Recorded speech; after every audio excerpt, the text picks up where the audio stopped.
Dennis Moore pulled a steel cable from the Atlantic Ocean that connected to something the Soviet Union had been hiding for 6 years. What started as routine net repair became the discovery that exposed one of the most sophisticated espionage operations ever deployed on American soil. But the equipment wasn't the worst thing waiting at the bottom. 3 bodies sealed in metal compartments would reveal that people had already died trying to expose this secret, and Moore had just painted a target on his back that would follow him for the rest of his short life. September 1972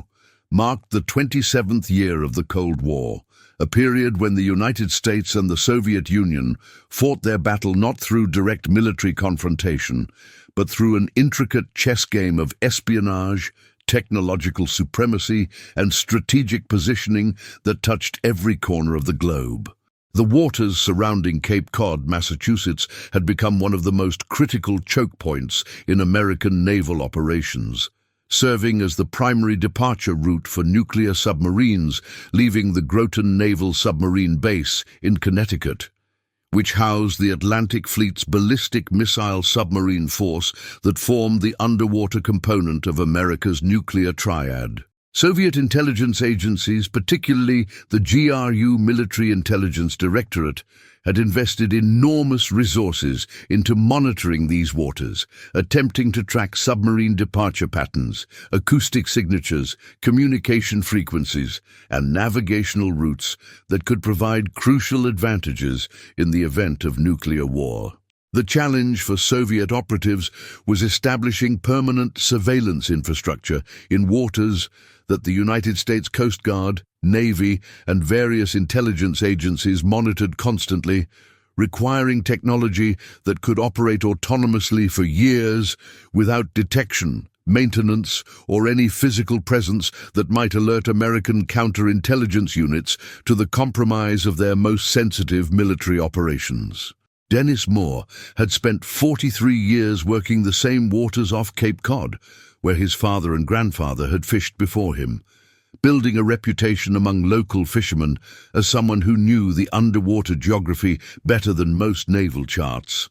understanding the subtle variations in current, temperature, and bottom composition that determined where cod, haddock, and flounder would congregate during different seasons and tidal conditions. His trawler, the Mary Catherine, named after his wife who had died from breast cancer 3 years earlier, represented everything he had built during 2 decades of grueling 16-hour days, 7-day weeks, and the constant financial pressure of maintaining aging equipment while competing against larger commercial operations that were systematically depleting fish stocks along the entire Atlantic seaboard. Moore had noticed something unusual during the past 6 months while working his preferred fishing grounds approximately 12 nautical miles east of Provincetown, where the continental shelf dropped sharply from 80 feet to over 400 feet, creating an underwater cliff that attracted large schools of commercial fish,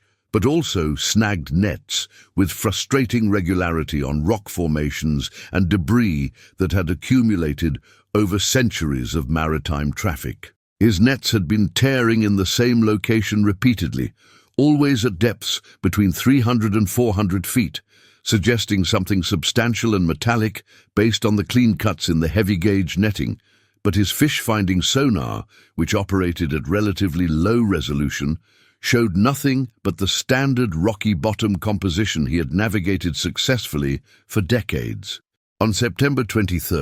1972, Moore decided to investigate the source of his net damage using a grappling hook weighted with 80 pounds of lead, dragging the device slowly across the suspect area while maintaining position using his GPS navigation system, which at that time was still limited to military-grade accuracy,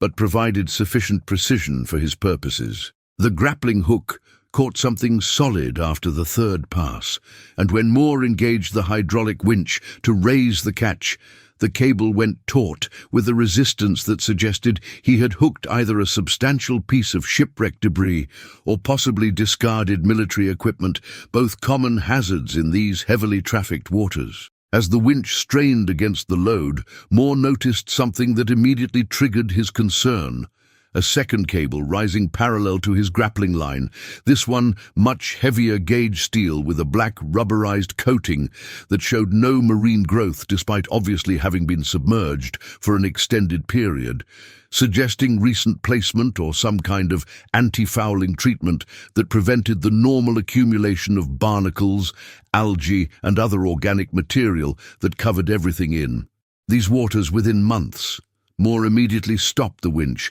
and used his marine radio to contact the Coast Guard station at Provincetown, reporting what he initially described as possible unexploded ordnance or military equipment that might pose a navigation hazard, carefully noting his exact coordinates and the unusual characteristics of the cable he had discovered. The Coast Guard dispatcher, following standard protocol for such reports, logged the information and promised to send a patrol boat to investigate within 6 hours. But Moore's description of the anti-fouled cable triggered an automated alert that routed the reports simultaneously to the Office of Naval Intelligence Regional Desk in Boston, which maintained standing orders to investigate any unusual underwater objects found within 50 miles of submarine transit routes. Within 90 minutes, 2 men identifying themselves as Coast Guard safety inspectors arrived by helicopter, but their civilian clothes, lack of standard Coast Guard identification procedures, and the sophisticated electronic equipment they carried made it immediately clear to Moore that he had discovered something far more significant than routine military debris. The 2 men, who later identified themselves as CIA officers Henry Jackson and Kyle Martin from the agency's maritime branch, spent 2 hours examining the cable using portable sonar equipment and underwater cameras lowered on tethered drones, technology that commercial fishermen like Moore had never seen outside of military applications. Jackson explained that the cable appeared to be part of a SOSUS array, the sound surveillance system that the Navy used to track Soviet submarines, but Martin's expression suggested he didn't believe that explanation even as he spoke it, and their increasingly urgent radio communications with someone they referred to only as Boston Control indicated they had found something that required immediate classification and military response. At 4:30 that afternoon, a Navy destroyer appeared on the horizon, and Moore was informed that his boat was now part of a restricted military operation, that he would be required to remain on scene under armed guard, and that discussing anything he had seen with anyone, including his family, would violate the Espionage Act and result in immediate federal prosecution. Navy divers went down at sunset. 3 hours of silence. Then the radio transmission that changed everything. Bodies in the device, American bodies, 3 of them, sealed compartments, evidence of torture, bullet holes in skulls. The cable wasn't American surveillance equipment, it was Soviet, and it had been operating since 1966, right under the Navy's most sensitive submarine base, recording everything. Moore's net had caught the edge of the largest espionage disaster in Cold War history. The Navy divers brought up the first body at 11:47 that night, sealed in a waterproof compartment that had been welded shut from the outside, and the condition of the remains told a story that would haunt everyone involved in the investigation for the rest of their lives. The victim had been alive when placed inside the metal box, evidenced by the deep scratches on the interior walls where fingernails had torn away,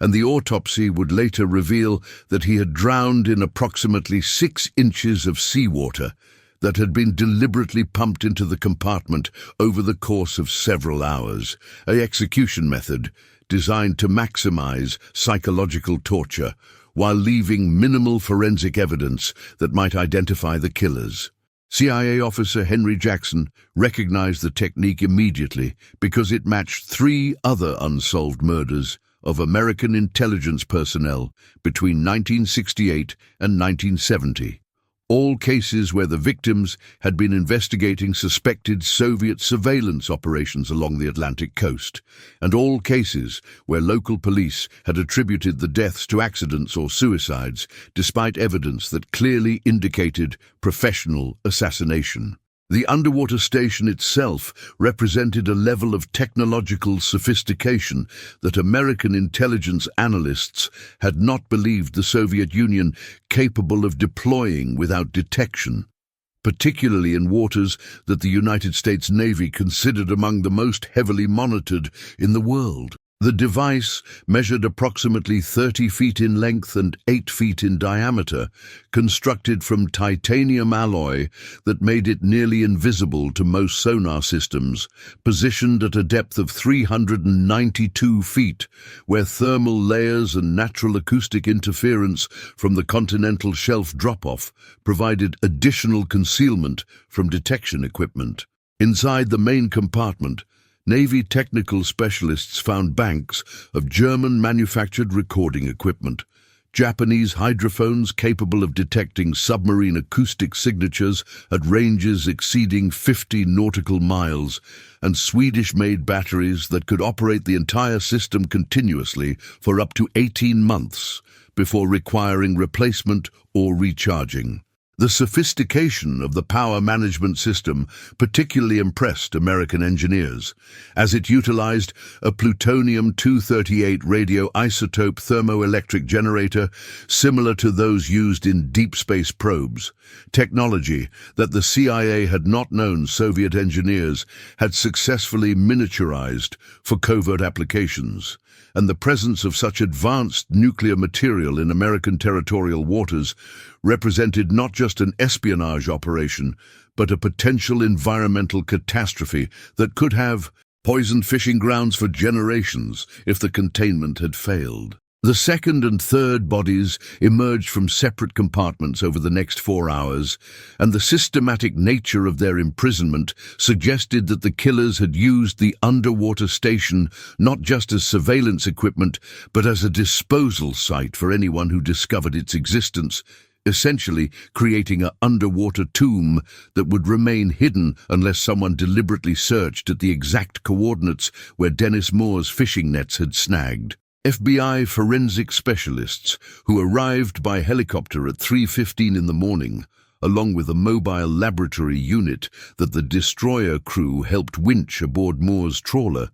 immediately noticed that all 3 victims showed signs of professional interrogation before their deaths, including electrical burns consistent with Soviet KGB torture techniques, systematic bone fractures designed to maximize pain while keeping victims conscious, and injection marks suggesting the use of pharmaceutical agents to prevent victims from losing consciousness during questioning. The condition of the bodies, remarkably well preserved due to the cold water temperature and sealed environment, allowed forensic experts to determine that the victims had died at different times. The first approximately 5 years earlier in 1967, the second in 1969, and the most recent in early 1971, establishing a pattern of discovery and elimination that had been occurring systematically while American intelligence agencies remained completely unaware that one of their most sensitive naval facilities had been compromised. FBI Special Agent Kyle Martin, who had taken operational control of the investigation from the CIA due to the domestic jurisdiction issues involved, made the identification of the first victim within 6 hours by matching dental records against a missing persons database that the Bureau maintained for federal employees and military personnel who had disappeared under suspicious circumstances. The victim was Zachary Thomas, a former Navy sonar technician who had worked at the Groton submarine base from 1963 to 1966, and who had been reported missing by his family in June of 1967 after he failed to return from what he had described as a fishing trip in waters near Cape Cod, the same waters where his body had just been recovered. Thomas had security clearance for submarine acoustic signature data, Information that would have been invaluable to Soviet intelligence efforts to track American ballistic missile submarines. And his personnel file contained 3 separate reports where he had raised concerns about potential security breaches in the sonar data handling procedures at Groton, concerns that his superiors had dismissed as paranoia. The second victim, identified through fingerprints as Henry Moore, no relation to Dennis Moore despite the shared surname, had worked as a civilian contractor maintaining underwater acoustic arrays for the Navy, and he had disappeared in August of 1969 after submitting a maintenance report that documented unusual interference patterns in the SOSUS arrays near Cape Cod. The third victim remained unidentified initially because his fingerprints and dental records matched no federal databases, suggesting either a foreign national or someone operating under deep cover whose identity had been completely compartmentalized. The technical analysis of the surveillance equipment revealed capabilities that fundamentally altered American understanding of how severely submarine operations had been compromised, and the implications reached far beyond the immediate security breach to questions about whether Soviet intelligence had advanced knowledge of submarine deployments during critical periods of the Cold War, including the Cuban Missile Crisis and the recent Vietnam War escalations. The recording systems contained magnetic tape storage with an estimated capacity of 12,000 hours of acoustic data, and preliminary examination of the most recent recordings showed that the device had successfully captured the acoustic signatures of at least 47 different American submarines, including several Ohio-class ballistic missile submarines whose acoustic profiles were among the most closely guarded military secrets in the United States arsenal. Even more concerning, Navy cryptographers discovered that the device had been recording encrypted communications traffic from submarines using their extremely low-frequency communication systems, and while the encryption itself appeared intact, the mere fact that an adversary had captured the signal timing, frequency patterns, and transmission protocols provided valuable intelligence that could assist Soviet efforts to decode those communications or predict submarine movements based on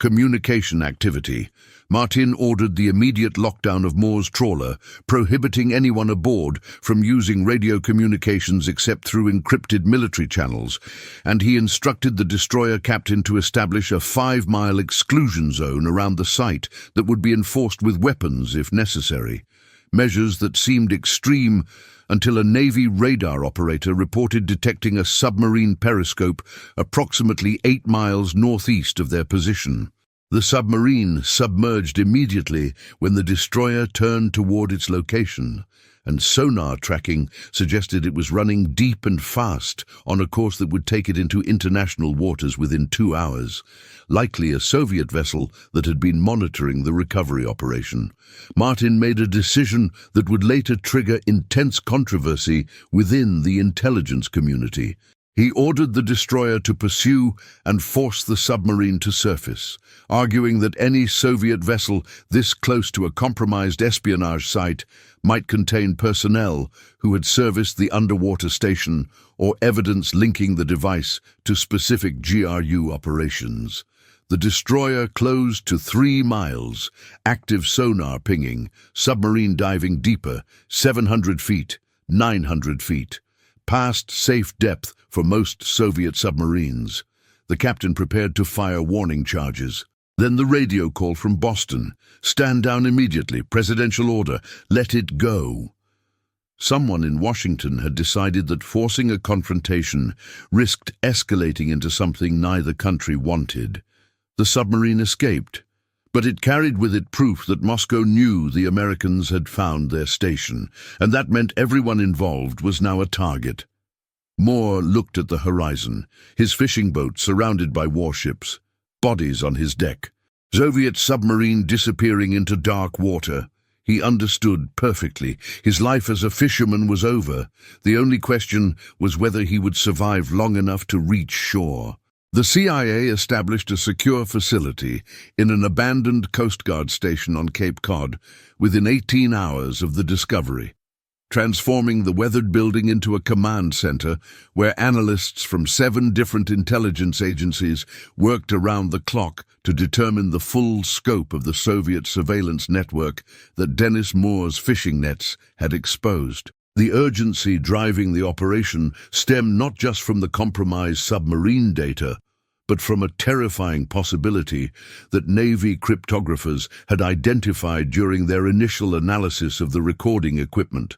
the presence of timing circuits and data compression algorithms that suggested the underwater station had been transmitting information in real time rather than simply recording it for later retrieval. If the Soviets had indeed developed technology capable of transmitting acoustic data and encrypted communications from the ocean floor directly to passing submarines or surface vessels without detection, then every assumption American military planners had made about submarine stealth and communication security for the past decade might be fundamentally flawed. The implications reached beyond tactical military concerns into strategic questions about nuclear deterrence itself, because if Soviet intelligence could track American ballistic missile submarines with sufficient accuracy to target them in the opening hours of a nuclear war, then the entire concept of assured second strike capability that prevented both sides from launching first strikes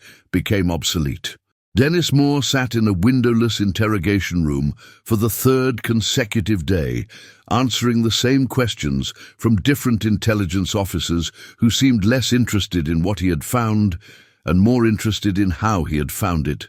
Their repetitive questioning designed to identify any inconsistencies that might suggest he had prior knowledge of the underwater station or connections to Soviet intelligence. FBI polygrapher specialists had subjected him to 4 separate lie detector examinations, each one lasting over 3 hours, probing not just his discovery of the cable, but his entire life history, his financial records, his deceased wife's medical treatments, his military service during the Korean War, and even his childhood friendships with families that had emigrated from Eastern Europe decades before the Cold War began. The psychological pressure was deliberate and systematic, designed to break anyone who might be concealing even minor connections to foreign intelligence services.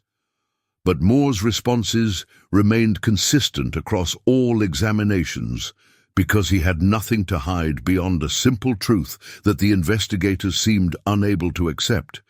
Sometimes ordinary people stumbled into extraordinary situations through nothing more than bad luck and persistent curiosity. What troubled Moore more than the interrogations was the realization that the intelligence officers conducting them genuinely believed that anyone who discovered something this sensitive must somehow be part of the conspiracy, reflecting a paranoia that had become institutionalized within American intelligence agencies after decades of Soviet penetration operations that had compromised everything from nuclear weapons programs to State Department communications. The breakthrough in understanding the full extent of the Soviet operation came not from the equipment analysis or the interrogations, but from a retired Navy officer who contacted the FBI Boston field office after reading newspaper reports about unusual military activity off Cape Cod, reports that local journalists had published despite official requests to suppress the story for national security reasons. Commander Viktor Mironov, who had immigrated to the United States in 1968 after defecting from the Soviet Navy during a port call in Istanbul, provided information that transformed the investigation from a single compromised surveillance site into evidence of a systematic espionage network that had been operating along the entire Atlantic seaboard since the early 1960s. Mironov explained that he had served in the GRU's Maritime Intelligence Division from 1962 to 1967, and during that period he had participated in planning sessions for an operation codenamed Ocean Shield that called for deploying 25 autonomous surveillance stations in American territorial waters. each one positioned near major naval facilities, submarine transit routes, or strategic communication cables. The stations were designed to operate independently for up to 5 years before requiring maintenance, and they communicated with Soviet submarines using burst transmissions of compressed data that lasted less than 3 seconds, making detection virtually impossible with existing American surveillance technology. FBI technical teams immediately began searching historical sonar records and oceanographic surveys for evidence of additional stations, and what they found confirmed Mironov's information in ways that revealed how systematically the Soviets had exploited American assumptions about underwater surveillance capabilities. 23 separate locations showed anomalous sonar contacts that had been dismissed as natural geological formations, shipwrecks, or equipment malfunctions. But when analyzed using the specifications Mironov provided for the titanium station housings, the contacts matched perfectly with the characteristics of Soviet surveillance equipment. The locations formed a precise pattern along the Atlantic coast, from Maine to Florida, positioned at depths between 300 and 500 feet, where thermal layers provided acoustic concealment, and situated along known submarine transit routes that the Navy had used continuously since the 1950s. Even more disturbing, several stations were located directly beneath major transatlantic communication cables that carried encrypted military traffic between the United States and NATO allies in Europe, suggesting that Soviet engineers had developed inductive coupling technology that could intercept cable communications without physically tapping the lines,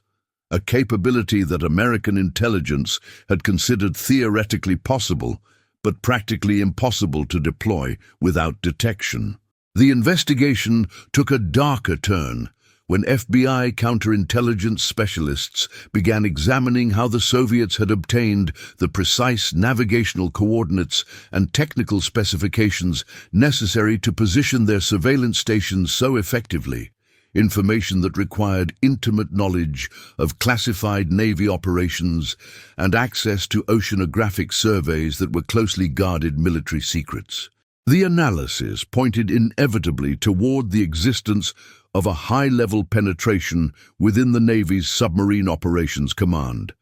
Someone with sufficient access to submarine transit routes, acoustic signature data, and communications protocols to provide Soviet intelligence with everything needed to design and deploy the surveillance network. FBI agents conducted interviews with over 300 Navy personnel who had the necessary security clearances, searching for any indicators of compromise such as unexplained wealth, foreign contacts, or behavior changes that might suggest recruitment by Soviet intelligence. The investigation focused particularly on personnel who had access to the victims, Zachary Thomas and Henry Moore, before their disappearances, working on the theory that whoever killed them to protect the surveillance network must have known they were investigating suspicious activity. The breakthrough came from financial records rather than interrogations, when Treasury Department analysts discovered that Commander Dennis Jackson, a Navy intelligence officer assigned to submarine operations at Groton, had made deposits totaling $87,000 into an offshore bank account between 1966 and 1971, deposits that corresponded precisely with the timeline of Soviet surveillance station deployments and the murders of American personnel who had discovered evidence of the operation.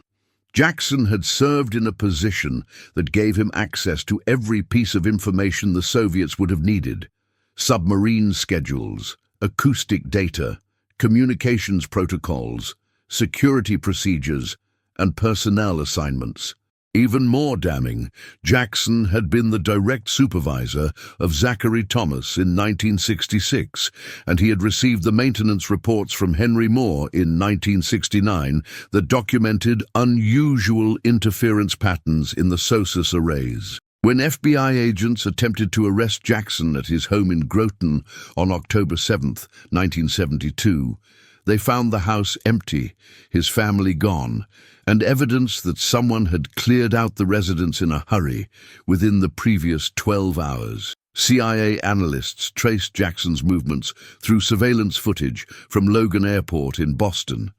He had boarded a flight to Montreal 6 hours earlier.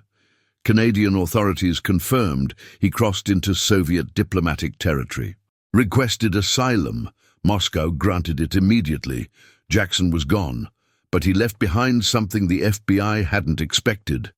A safety deposit box registered under his wife's maiden name. Inside, documents proving he had been a Soviet agent since 1963, recruitment files, payment records, names of other assets, and a handwritten list of everyone who had discovered evidence of the surveillance network: Zachary Thomas, Henry Moore, the unidentified third victim, and at the bottom, added in fresh ink 2 days ago, Dennis Moore, Cape Cod fisherman, eliminate with extreme prejudice. The order was signed by someone using the codename Vladimir, Jackson's Soviet handler, still operating, still in the United States, still hunting. The FBI placed Dennis Moore under protective custody in a safe house outside Boston, but the security measures that were supposed to protect him became the very thing that made him vulnerable, because someone inside the protection detail was feeding information about his location directly to the Soviet handler known as Vladimir. On October 14, 1972, at 2:17 in the morning, Moore woke to the sound of suppressed gunfire in the hallway outside his bedroom, the distinctive whisper of silenced weapons that told him professional killers had breached the safe house defenses and eliminated the FBI agents assigned to guard him. He had approximately 90 seconds before they reached his room, and the only reason he survived those seconds was training from the Korean War that his body remembered even after 20 years.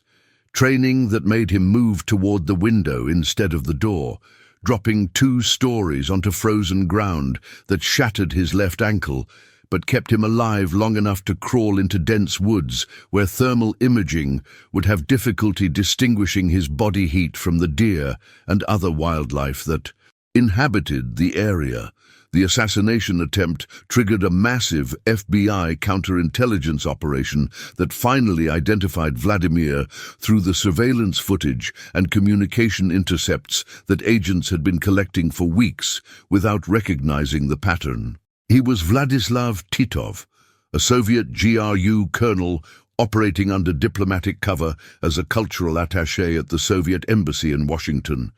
and he had been running espionage operations in the United States since 1964, including the recruitment of Commander Dennis Jackson and the systematic elimination of anyone who threatened to expose the underwater surveillance network. FBI Director Clarence Kelly personally authorized an operation to arrest Titov despite the diplomatic immunity that technically protected him from prosecution,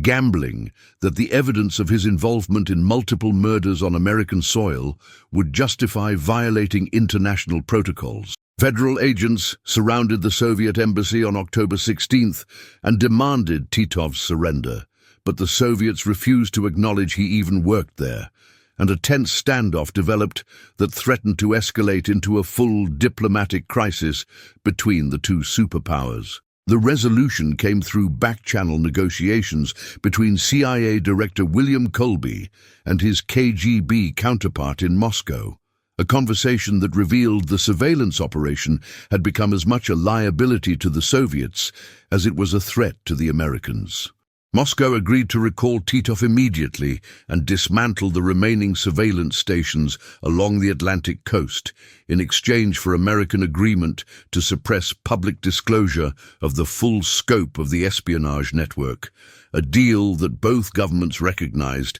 served their mutual interests by avoiding the domestic political consequences that full exposure would trigger. Titov left the United States on October 20th aboard a Soviet diplomatic flight, and within 6 months, Navy technical teams had recovered all 23 surveillance stations, finding evidence that they had collected acoustic signatures and communications data from over 200 American submarines during their years of operation. Dennis Moore never returned to commercial fishing. The compound fracture in his ankle from the safe house escape left him with permanent mobility limitations that made working the deck of a fishing trawler impossible. The federal government provided him with a financial settlement and a new identity through the Witness Protection Program, relocating him to Montana, where he lived under the name James Wilson until his death from a heart attack in 1998 at the age of 69. He never spoke publicly about the underwater station or the events that followed its discovery. Commander Dennis Jackson lived in Moscow until 1987, working as a consultant for Soviet naval intelligence, but he died under suspicious circumstances that Russian authorities attributed to a robbery, despite evidence suggesting assassination by his former handlers, who considered him a security liability after the Cold War ended. The third victim found in the surveillance station was eventually identified through DNA analysis in 2003 as Viktor Markov, a Soviet defector who had been working with the CIA to identify GRU operations in the United States. His family in Russia never learned what happened to him. Vladislav Titov returned to Moscow as a hero, receiving promotion to general and serving in GRU leadership until his retirement in 1991. He died peacefully in 2007, taking with him secrets about the full extent of Soviet espionage operations that were never fully declassified.